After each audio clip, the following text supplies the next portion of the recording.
Hi, I'm David McGuffey. I'm a certified elder law attorney. We have a law practice in North Georgia, the elder law practice of David McGuffey, and one of the things we like to do is bring you information you can use. Our very special guest today is Dan Combs with State Farm. And today we have some questions we want to bring to you, and one of the reasons why we want to bring them to you is I get these questions all the time, not only from my clients, but from the children of my clients. How do I pay for long-term care? One of the ways you can do that is with long-term care insurance. Dan, there are a lot of myths out there about long-term care insurance, a lot of incorrect information. One of the things I wanted to do is have you tell our audience, what is long-term care insurance? What are some of the misperceptions and myths out there? What I get questioned about a lot is just exactly how far do I have to sink from a disabling type situation, either my health or an accident, into a disability, if you will, before I'm eligible to be reimbursed for any of the expenses that I might incur as a result of having to have someone take care of me. I guess the big issue is, do I have to be an invalid? Do I have to be totally incapacitated? And the answer is absolutely no. The criteria that's used in most long-term care policies is a thing called activities of daily living. There's 6 of those things. They're things that you take for granted, like being able to get in and out of an automobile, being able to feed yourself, being able to dress yourself, being able to bathe yourself.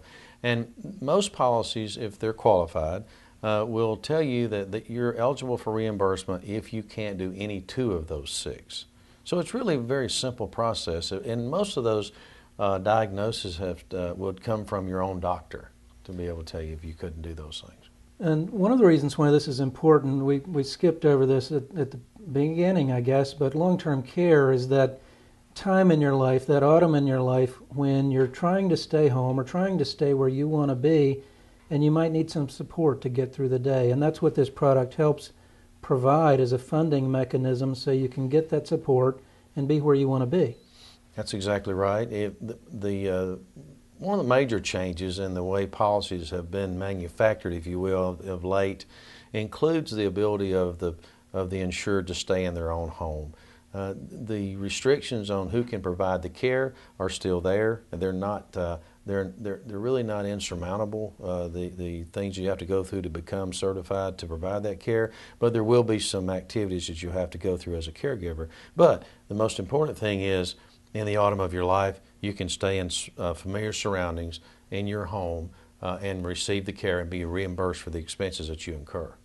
That's what insurance is all about. I mean, that's what you do every day. Is you're selling a product that will help people in a time of need, and this time of need we're talking about is when your ability to stay home has been threatened.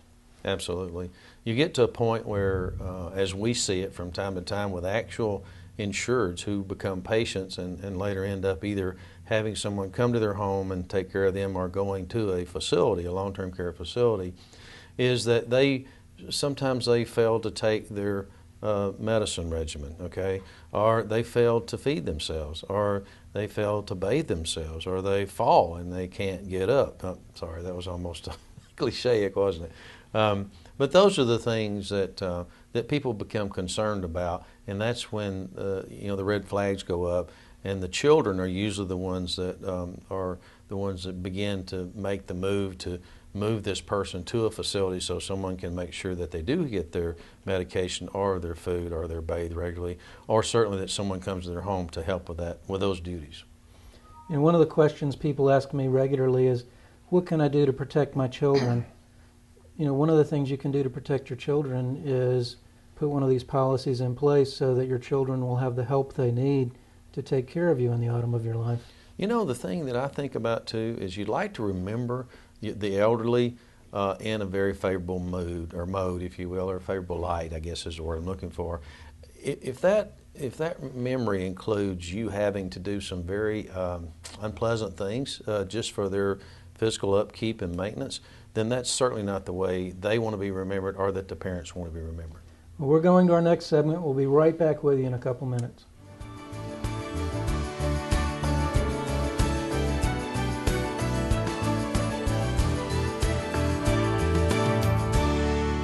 We're back. I'm David McGuffey. I'm a certified elder law attorney, and I have the privilege of being with Ms. Combs. Why don't you introduce yourself to our audience and tell them, do you want to admit you're related to Dan? Oh, yes. You are? I am Elva Combs, and I have worked with State Farm for many years. And you had the good fortune to buy a long-term care insurance policy. One of the things that it does is it helps you have choice and have dignity. And tell our listeners, if you will, some of the things you've been able to do, like choosing where you live. Well, I just have moved into a facility that has all the conveniences that I need, and I am very happy, very content. And it's all because of my long-term care policy. Let me kind of paint a different picture for you and see if you like having that policy better than what the alternative would be. A lot of people come to me because they didn't do this kind of planning. They didn't buy a long-term care insurance policy, and they're trying to protect what they can before they have to spend it down to pay for care. And what they find out is Medicaid, which will pay the cost of your nursing home care, wants you to be impoverished. They want you to be poor and broke, and they don't really give you a lot of choices, whereas your long-term care insurance policy lets you stay at what sounds like a really nice place from what you were telling me earlier. Yes, it is. It's very nice, and I don't have to worry about selling my house or being able to afford to live, because I can just move in here and my State Farm long-term care will pick up the bill.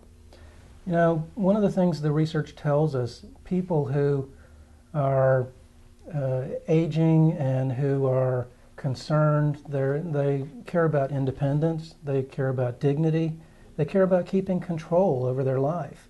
And we find very quickly in the United States that if you run out of money, then you run out of options. And one of the things I was hearing earlier, and I don't want to put words in your mouth, so why don't you tell our audience what you told me. But I think you said you were able to go out and with a friend of yours, and you and your friend decided together that you wanted to look around, and you found a place that was right up your alley. Is that what you told me? It's very nice, and it's affordable. And one of the how would you feel if you ran out of money and the only option you had was going to a nursing home because that's all Medicaid would pay for? I don't think I would like that. It is very nice to be independent. Yeah. Well, I bought my long-term care insurance policy 12 years ago, and one of the things that I tell people is don't wait, because there is medical underwriting, and if you develop a medical condition, it could prevent you from buying it. So I bought mine early, and you bought yours when you were? I was in my 60s. So. But you are so right, because so many people come to me and ask me about getting a policy, and they're already too old, and it's just, you just don't need to wait. You need to get that long-term care early in life. We're going to be right back, and we'll be talking with Dan again.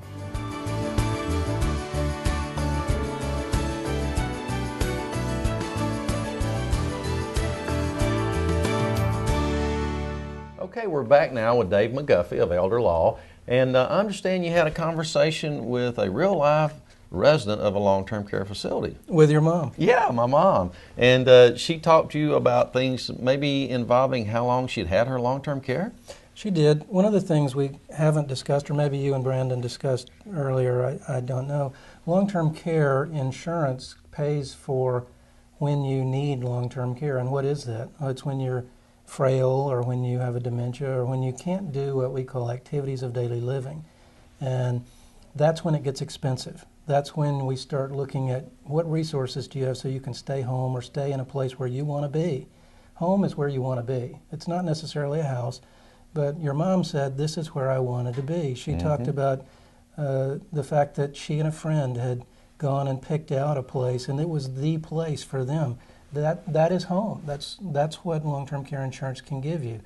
If you run out of resources and you're relying on Medicaid, well, I mean, first of all, we don't want to, knock that program too much because it helps a lot of people. And if you don't have any other resources, it will help you, but it's a means-tested welfare program. And for everybody else, that you need to understand, Medicaid is not going to give you choices like State Farm would or a long-term care insurance policy would. It's going to give you it's like the ice cream store that sells chocolate and vanilla. If you go in there and you want pistachio, Absolutely. You're out of luck. You're done. Medicaid's just going to give you chocolate and vanilla. Well, I think my mom's a great example too, because as she got to a point where her resources were being exhausted, she had lived longer than she had anticipated in her planning financially. So as she began to see the zero coming up on the balance sheet, just so happened that she became eligible for long-term care expense reimbursement through her State Farm policy. Had it not been for her having that contract, she'd have been exactly in the same situation you just described. She'd have had to rely on Medicaid or family or both, and she'd eliminated any availability of choice. I do a lot of planning for families who are looking down the road who didn't have the foresight to buy long-term care insurance, and they're scrambling, how do I protect what's left? And I'm wearing my magician suit because people ask me regularly to pull a rabbit out of a hat. Yeah. And I think we do a good job of that, but what we can't give people is what long-term care insurance can give people, and that's choice.